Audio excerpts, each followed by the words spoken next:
loaded up, running the main wheels now.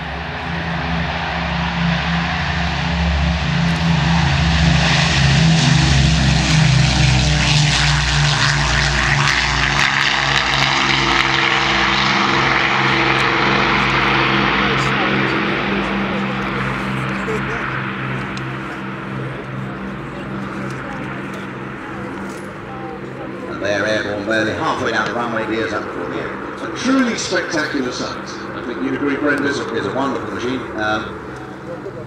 Phantom of the Roar, I think they did enough in it for aircraft that had flown more than 100 missions, but in fact if you see it close up, and that's how it was delivering when I flew it, which is one of my